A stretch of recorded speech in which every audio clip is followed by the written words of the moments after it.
Le 13 février 2017, Abigail, Abby Williams, 13 ans, et Liberty, Libby German, 14 ans, s'aventurent ensemble sur le sentier du Monon High Bridge, près de la petite ville de Delphi, dans l'Indiana.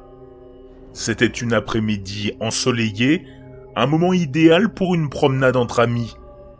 Cependant, ce qui semblait être une journée ordinaire s'est tragiquement transformé en une scène d'horreur. Alors qu'elle se promenait sur le pont abandonné, Libby a filmé un court extrait sur son téléphone. On y voit un homme marchant sur le sentier derrière elle, les mains dans les poches. Vers la fin de la vidéo, un bruit sourd se fait entendre, suivi de la voix de l'homme qu'on perçoit disant « Descendez la colline ». Peu après, les deux adolescentes disparaissent. Le lendemain, leurs corps sont retrouvés non loin de là, dans la forêt.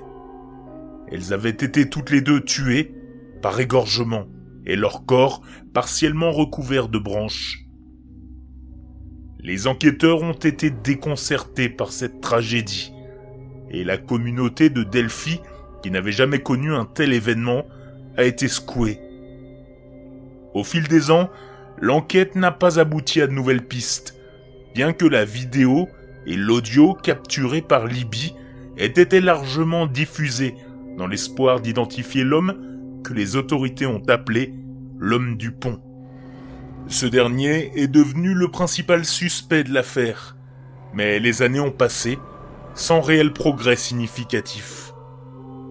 Ce n'est qu'en 2022, après plusieurs années d'enquête, qu'un indice crucial a permis de relancer l'affaire.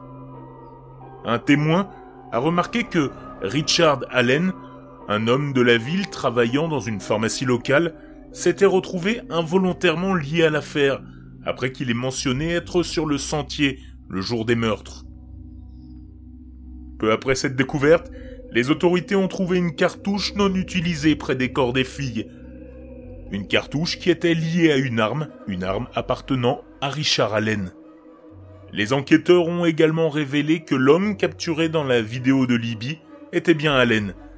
Ils ont obtenu des aveux de sa part, notamment pendant une série d'entretiens avec des psychologues. Il a expliqué qu'il avait l'intention de commettre un acte de violence, mais que la situation avait tourné de manière tragique, aboutissant à la mort des filles. Les proches des victimes, ainsi que la communauté de Delphi, ont vécu cette longue attente avec une profonde douleur. Le procès a mis en lumière les détails macabres de cette affaire, mais pour beaucoup, c'était surtout une recherche de réponse et de justice, après des années de silence.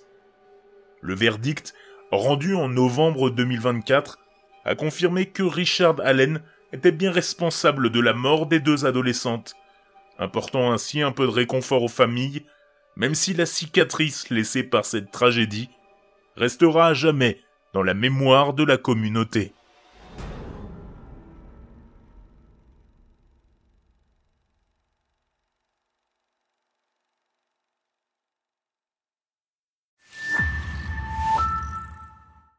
Explore the issues driving the future of our planet with the 2050 Investor Podcast. What role do the oceans play in decarbonization? How can sport influence climate decisions? Is nuclear power the key to a carbon-neutral future? My name is Kokou Agbobloa, Global Head of Economics, Cross-Asset and Quant Research at Société Générale. Each month, I bring a survey of the macroeconomic trends impacting the markets and invite you to join me in deciphering today's trends in order to better face the challenges of tomorrow.